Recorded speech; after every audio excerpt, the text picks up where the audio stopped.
Start. हाय दोस्तों, study ज्ञान दर्शन में आपका स्वागत है। Hindi class 10th NCERT chapter 2 देव के हम प्रश्नोत्तर करेंगे और भाषा अध्ययन भी करेंगे। जो भी इसमें रहेगा हम करेंगे। तो चलिए हम स्टार्ट करते हैं। पहला क्वेश्चन,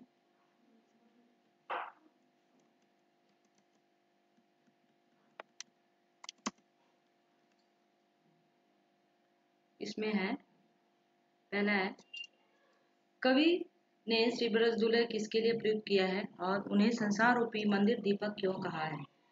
देव जी ने श्री ब्रजदुल्ह श्री कृष्ण भगवान के लिए प्रयुक्त किया है और सारे संसार में सबसे सुंदर, सजीले, उज्जवल, महिमावान देव ने कृष्ण की उपासना इतने सुंदर ढंग से उन्होंने किया है कि देव कहते हैं कि दीपक मंदिर में प्रकाश एवं पवित्रता का सूचक है।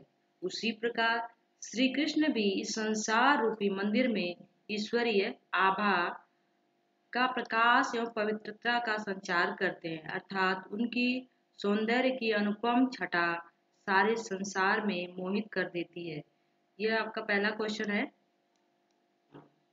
इसमें कृष्ण भगवान को देव ने ब्रजदुल्हा कहा। ब्रजवासियों का दूल्हा रूप में सुसज्जित जो कृष्ण को कहा है, राजसी वस्त्र में है कृष्ण भगवान और उनको संसार रूपी संसार का दीपक कहा है। कृष्ण की वजह से पूरे संसार में दीपक की तरह प्रज्वलित होते हैं, प्रकाशित होते हैं और पूरा संसार रूपी मंदिर जो है वह आभामान पवित्र हो जाता है। उनकी सौंदर्य की अनुपम छटा सारे संसार में मोहित कर देता है। जिस प्रकार से प्रश्न नंबर 2, पहले समय में से उन पंक्तियों को छाट कर लिखिए जिनमें अनुप्रास और रूपक अलंकार का प्रयोग हुआ है। इसमें इन पंक्तियों में छाटना है कि अनुप्रास कहाँ है और रूपक कहाँ है। अनुप्रास अलंकार में एक ही वर्ड की आवृत्ति कई बार होती है, वहाँ अनुप्रास होता है। रूपक में जो एक ही वर्ड से कई चिपके होते हैं वह रूपक हो जाता है। तो इसमें पहला जो है इसका उत्तर है, कटि किंकिन के धुन की मधुराई में क वर्ड की बार बार आवृत्ति हुई है। यहाँ पे वर्ड क वर्ड बार बार आया है, इसलिए अधिक बार आया है, इसीलिए यहाँ पे अनुप्रास अलंकार होगा। क्योंकि एक ही वर्ड की आवृत्ति कई बार होती है वहां अनुप्रास होता है। जैसे एक उदाहरण और बता देती हूँ, तरनी तनुजा तट तमाल तरुवर बहुछाए, त कई बार आया है। अब यहाँ पे देखिए सेकंड जो है, सावरे अंग लसे पट पीत हिये हुलसे बनमाल सुहाई। इस पंक्ति में प कई बार आया है, प और व और ह जो शब्द है वह कई बार आया है, इसलिए यहाँ पे भी अनुप्रास अलंकार ही होगा। इसके बाद जो सेकंड है, सेकंड रूपक अलंकार का उदाहरण है, मंद हसी मुख चंद जुन्हाई। इस पंक्ति में श्री कृष्ण के मुख की समानता चंद्रमा से की गई है, क्योंकि कृष्ण भगवान का जो मुख है वह चंद्रमा के समान है, इसीलिए यहाँ उपमेय में उपमान का अभेद है। उपमेय में उपमान का अभेद होने के कारण यहाँ पे रूपक अलंकार होगा। यह इसी का है, रूपक अलंकार का फर्स्ट उदाहरण है, यह सेकंड हो जाएगा।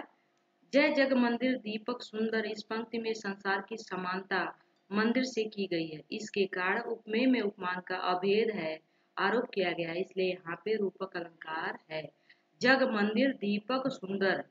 जय जग मंदिर, जग में मंदिर में दीपक के समान सुंदर प्रतीत होने वाले श्री कृष्ण जी हैं, इसीलिए एक शब्द एक दूसरे से लगे हुए हैं, इसलिए यहाँ पे रूपक अलंकार होगा।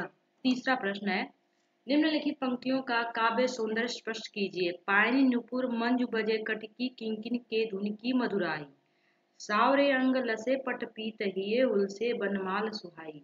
यह पंक्तियां हैं, इसके हमें काव्य सौंदर्य बताना है कि इसमें काव्य सौंदर्य की क्या क्या विशेषताएं हैं। उत्तर है, प्रस्तुत पंक्तियां देवदत्त द्विवेदी द्वारा रचित सवैया से ली गई है। इसमें देव द्वारा श्री कृष्ण के सौंदर्य का बखान किया गया है।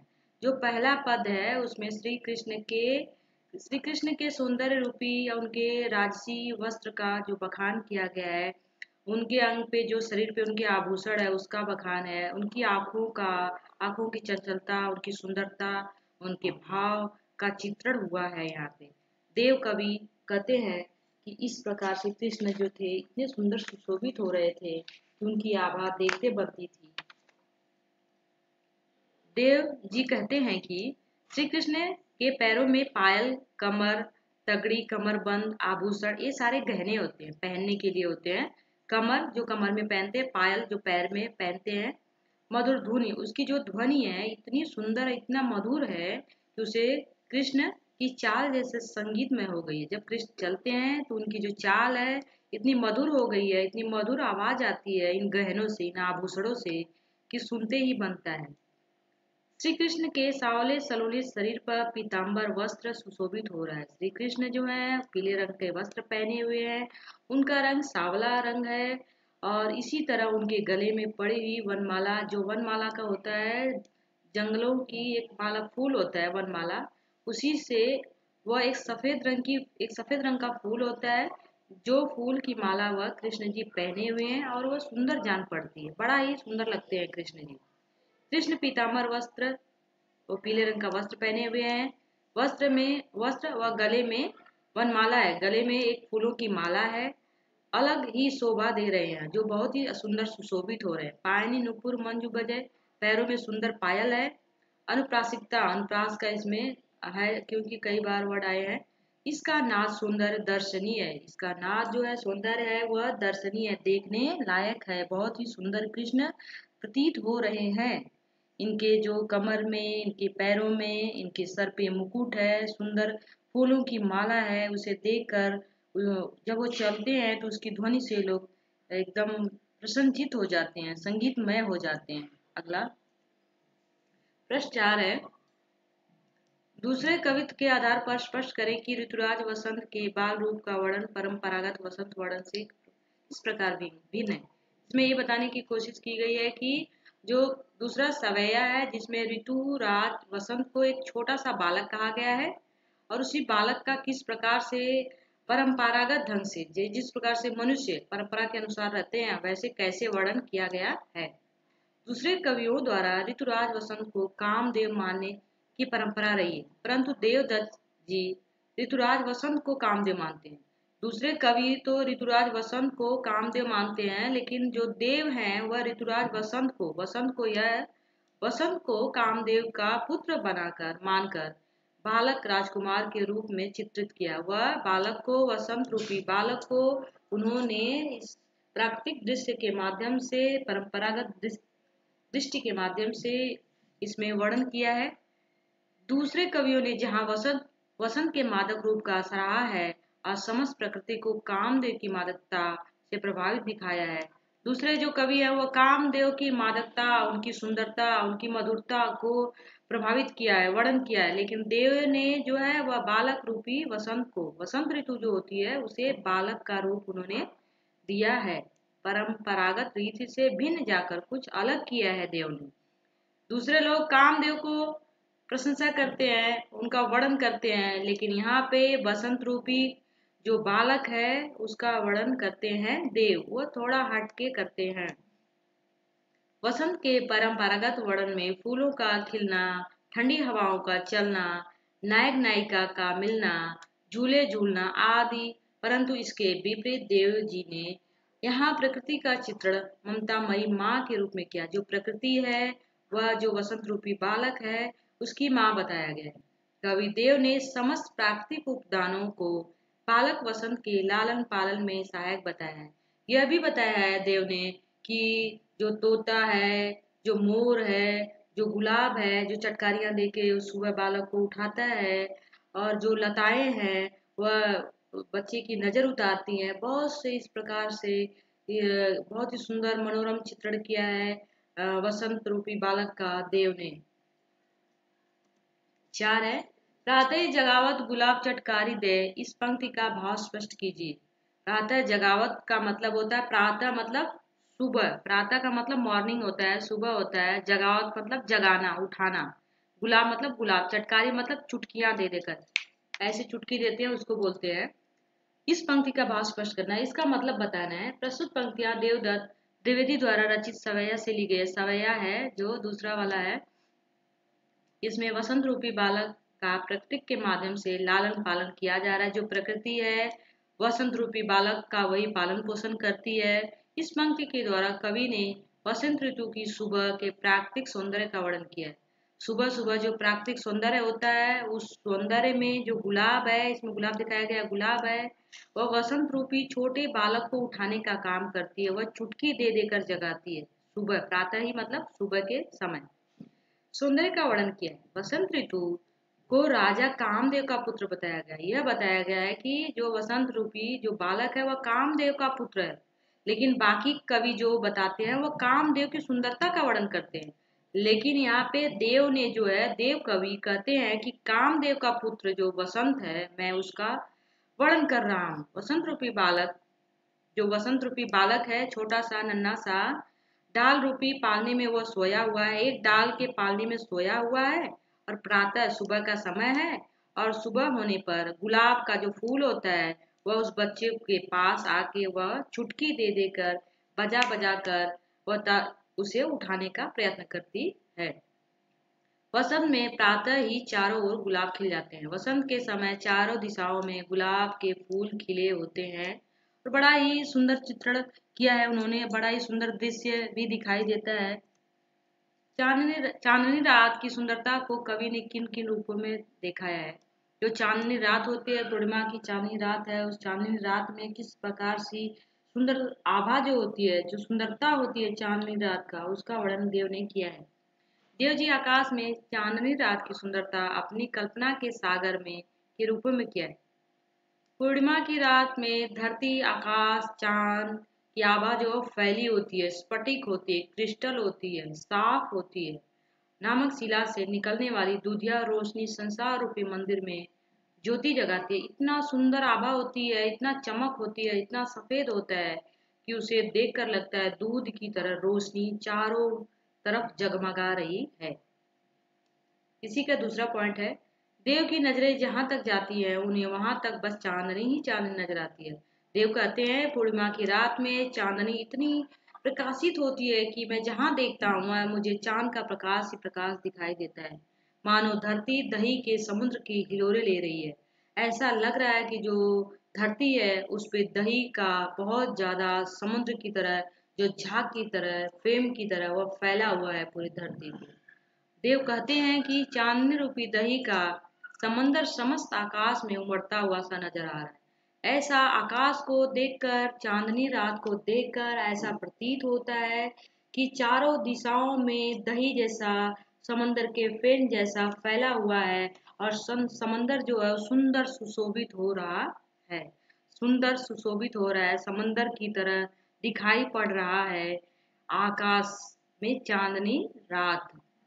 तीसरा है, धरती पर फैली चांदनी रंगत फर्श पर फैले दूध के झाग के समान उज्जवल है। उसकी स्वच्छता स्पष्टता दूध के बुलबुले के समान झीनी और पारदर्शी है, एकदम साफ सुंदर है। इसमें ये बताने की कोशिश की गई है कि जो चांदनी रूपी आकाश में जो सुंदर स्फटिक पत्थरों से बना हुआ जो महल है, महल का जो फर्श है, जो जमीन है, वह दूध के झाग से बना हुआ है।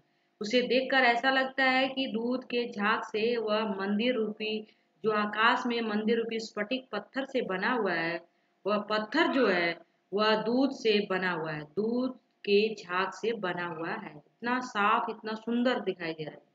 चौथा है, कवि देव जब चांदनी रात में आकाश को निहारते हैं, देखते हैं, तो उन्हें भ्रम सा होता है। जब चांदनी रात में आकाश को वह देखते हैं तो उन्हें भ्रमित सा होता है, भ्रम होता है कि आकाश सारे तारे नायिका का वेश धारण कर अपनी सुंदरता की आभा को समस्त आकाश में बिखरे हुए।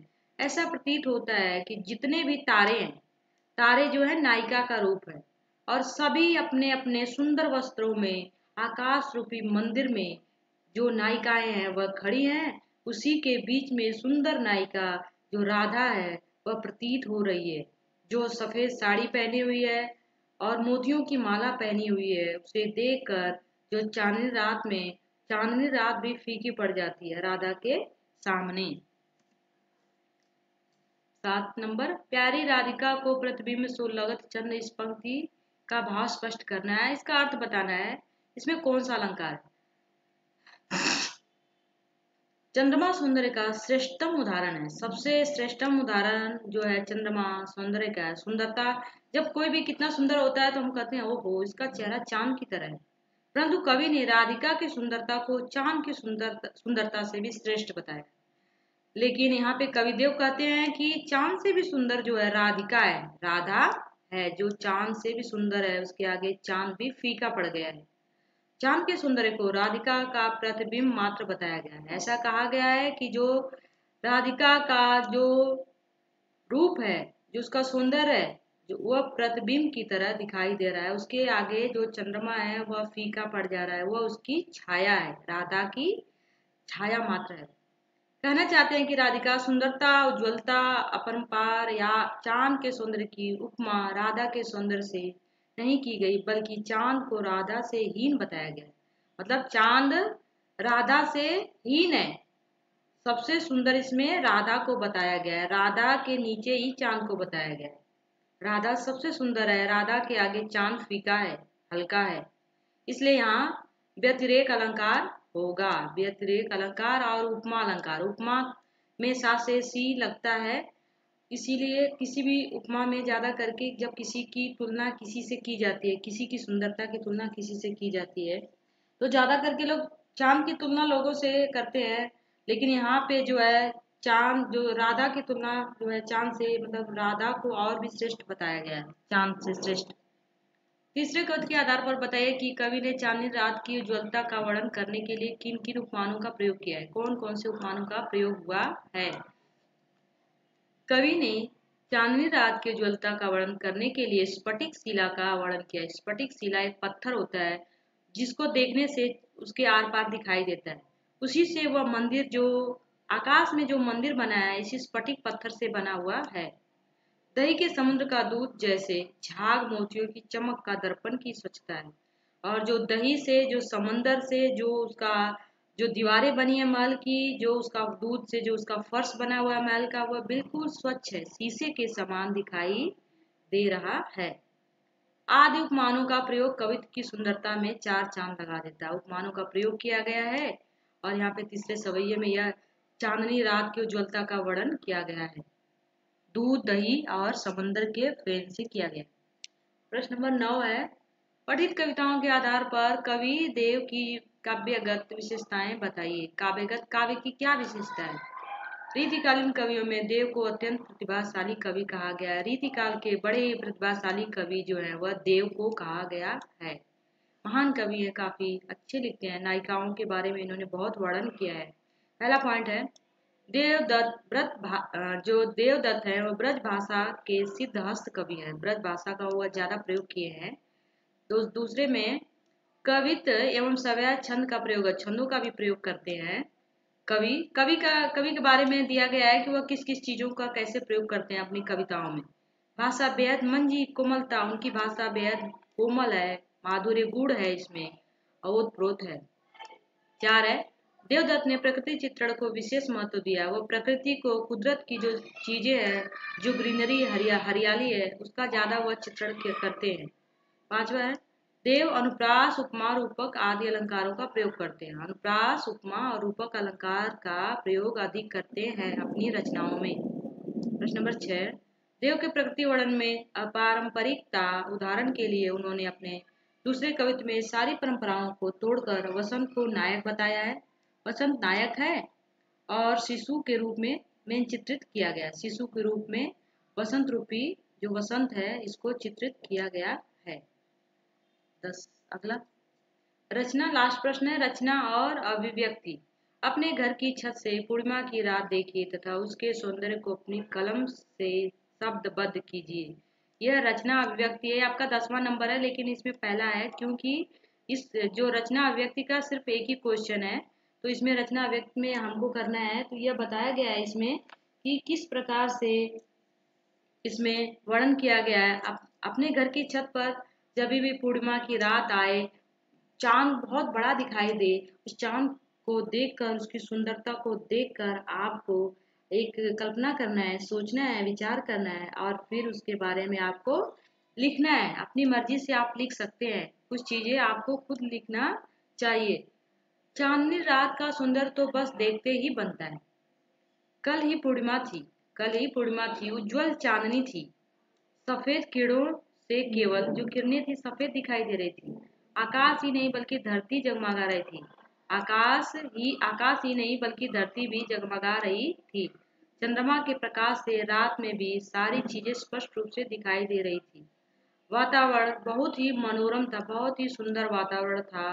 लोग अपनी घर की छत पर बैठकर शीतल चांदनी का आनंद ले रहे थे, क्योंकि जब शीतल चांदनी होती है, बहुत पूर्णिमा की चांदनी प्रकाशित करती है, बड़ा ही सुंदर दृश्य होता है। लोग छत पे जाते हैं और उस चांदनी रात का आनंद लेते हैं, घूमते हैं, और सारी चीजें चांदनी रात में जो है स्पष्ट हमें दिखाई देती है। Thank you. अगर मेरी वीडियो पसंद आए तो लाइक शेयर सब्सक्राइब कीजिए।